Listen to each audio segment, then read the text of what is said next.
Hi, I'm Anna, and welcome back to the D2 Audible cheat sheets. Marketing always starts with the product, but in wine, the product is rarely just what's inside the bottle.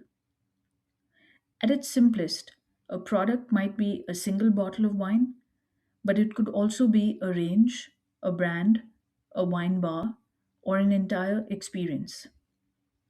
And before a business can market any of these successfully, it needs absolute clarity on what that product is, what stage it's at, and what role branding plays in how consumers perceive its value.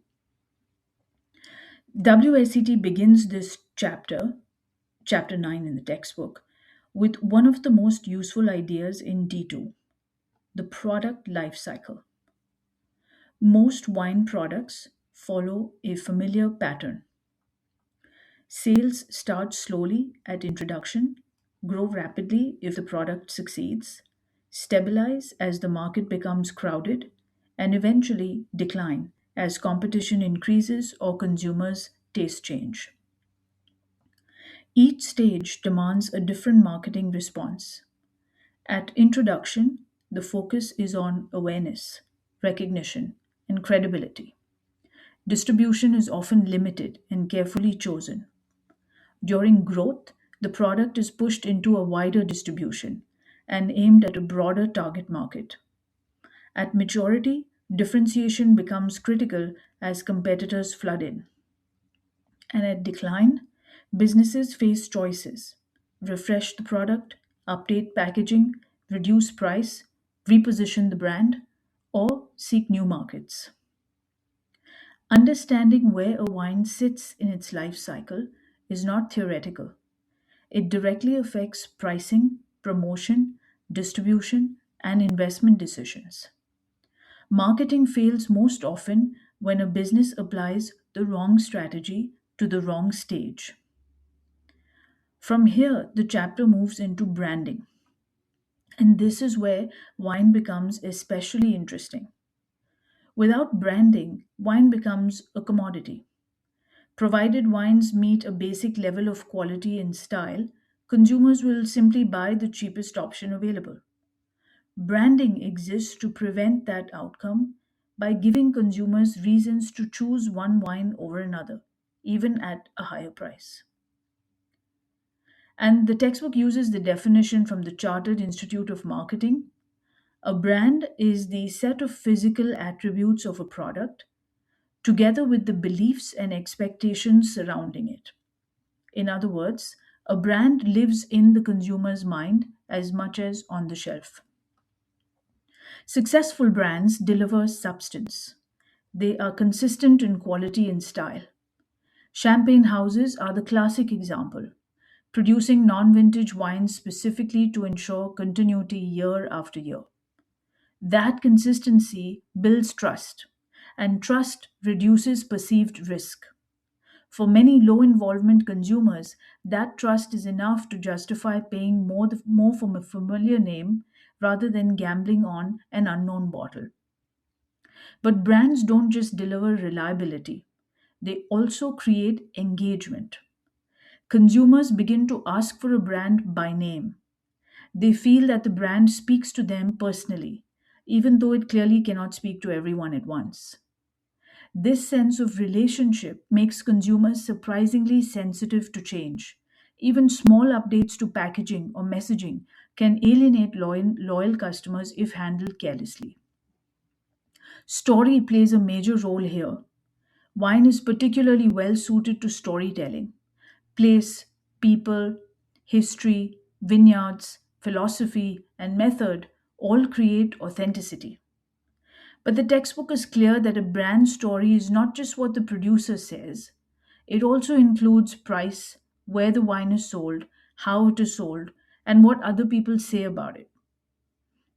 Consumers themselves become part of the story through reviews, recommendations, and social proof.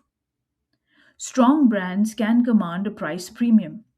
Many consumers interpret higher price as an indicator of higher quality, particularly when combined with trust and familiarity. Longevity reinforces this effect. While some of the biggest wine brands are relatively young, many successful brands draw strength from heritage, continuity, and a sense of permanence. Brand names matter more than many producers realize. A good name must be easy to remember and easy to pronounce across all languages. It must also avoid unintended meanings in other markets. In some cases, companies deliberately use different brand names in different countries to better resonate with local consumers. Protecting brand names and logos through trademark registration is essential, especially in markets like China, where rights are granted to the first party to register. Measuring the value of a brand is difficult. This value is usually referred to as brand equity and includes factors such as awareness, image, and consumer attachment. While brand equity is abstract, it has real financial consequences. Some companies even attempt to assign a monetary value to it on their balance sheets.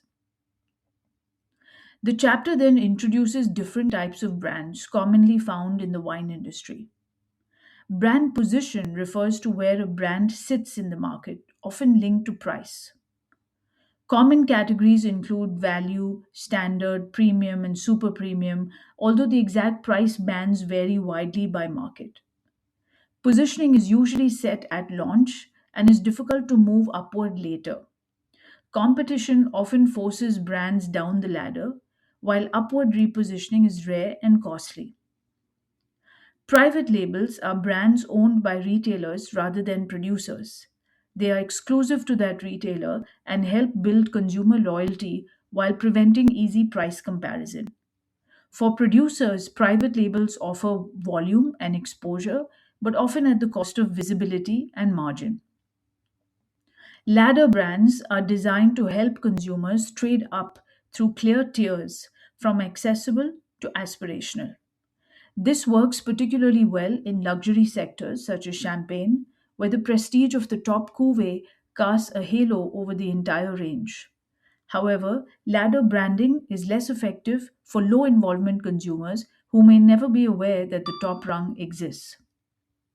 Soft brands are cues that consumers use when choosing wine, such as country, region, grape variety, appellation, or style. Whether or not marketers agree on terminology, these cues are hugely powerful in wine. Many small producers rely on regional reputation or geographical indication rather than individual brand recognition to create value. Luxury brands sit at the extreme end of the market. There is no agreed definition, but these are typically super premium wines that very few customers can afford. Scarcity, whether real or perceived, is central to their positioning.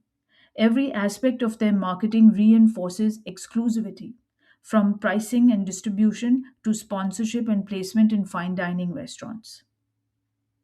What matters for D2 is not memorizing these categories, but understanding how they influence pricing power, route to market, and consumer behavior, as well as long term sustainability.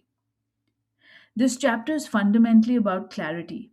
You cannot market effectively until you understand what you are selling, what problem it solves for the consumer, and how it fits into the competitive landscape. Once you see that clearly, the rest of the marketing strategy has something solid to stand on. I hope this helps your D2 prep feel grounded and connected. I'll see you at the next episode.